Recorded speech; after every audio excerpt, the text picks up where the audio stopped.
We're back with a fight intensifying on Miami Beach between a community of boat dwellers and a city commissioner who wants to shove them off. At issue, the health of Biscayne Bay, but also the rights these people have to live on board their vessels and anchor where they choose. Local 10's Louis Aguirre has this morning's Don't Trash Our Treasure.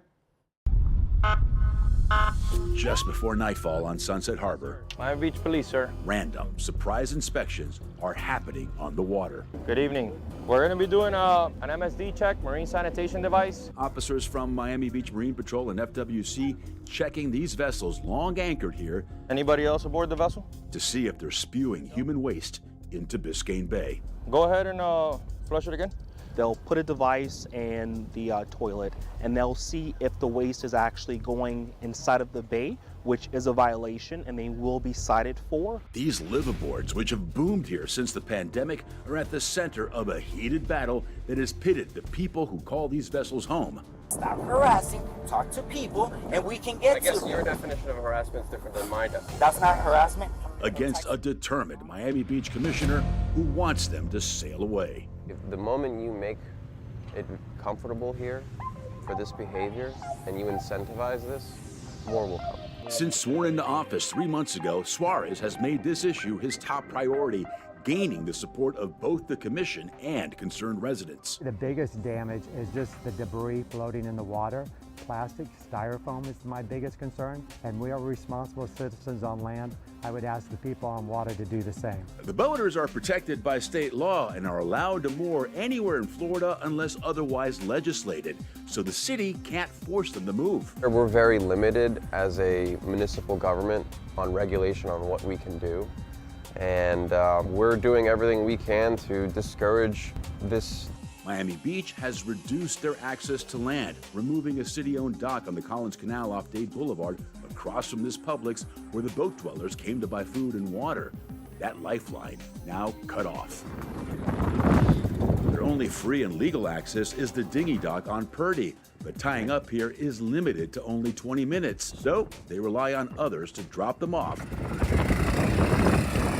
and pick them back up when they're done shopping. We're very united. We went out on the bay to speak to some of the boaters. It makes it a lot difficult, and we still have to go to Publix, and now we have to jump like rats over the wall. Carlos Leon leads the Miami Beach Boaters Association, a group of 80 who organized to push back against what the city is trying to do.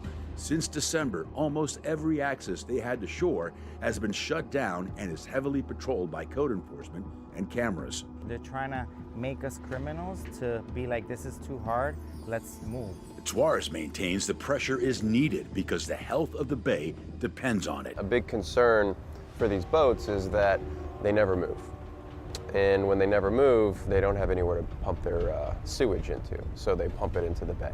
But that's not what the data shows. The Night Marine Patrol and FWC inspected the boats. Out of the 39 vessels tested, only 2 failed and were cited. We normally have pretty decent compliance. As you see today, we just had 1 or 2 that were in violation. We also checked in with Surfrider Miami Beach. Since 2021, its Blue Water Task Force has been testing for the presence of fecal bacteria in Sunset Harbor, one of 9 sites on the bay they monitor. This is one of our lower locations in all of Biscayne Bay. What the data tells us about this area is that it is not the boats. The only time we really see high results here is when there's a sewage spill or construction. I do not dump waste in the water. I do not know anybody out here that does. Micah Plummer has been living on the harbor for 6 years, 2 on this 53-foot sailboat. He says for the most part, these are good people who made these boats their home. Everybody out here, most of them are professionals, and they're doing their best to make sure their boats are clean and tidy. Of course, you've got a couple people out here that don't care as much. Bad apples. Suarez calls squatters on the water, ticking time bombs in vessels he claims are barely seaworthy, and has the videos and pictures to prove it.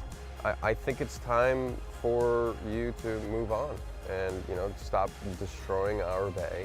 But the boaters we spoke with have no intention of going anywhere. This is my home. I'm willing to fight.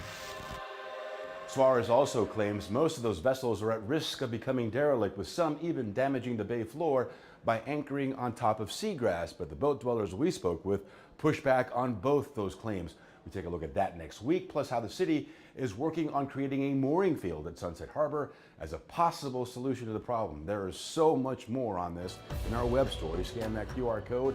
It'll take you straight to the Don't Trash Our Treasure page on local10.com. In the newsroom, I'm Louis Aguirre, Local 10 News.